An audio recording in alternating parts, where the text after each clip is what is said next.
Now let's go to our rules when it guma seatbelt. What I want you to understand here is that anyone from the age of 3 and above, they must wear a seatbelt whenever they are traveling on the road, right? They must wear a seatbelt.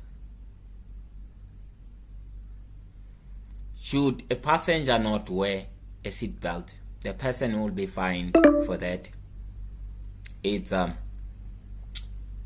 the driver, right? Because uye owaziyo ukuthi uye who went through this training, right? So you'll be fined as a driver if you are carrying people who are not wearing that. Anyone above the age of 3. Okay, so what's the exception there? Of course, we already spoke about when you are moving in or outside of parking, it's not compulsory for you to wear it, right? Another exception would be if you are reversing your motor vehicle, it is not compulsory to wear it. Sisonke?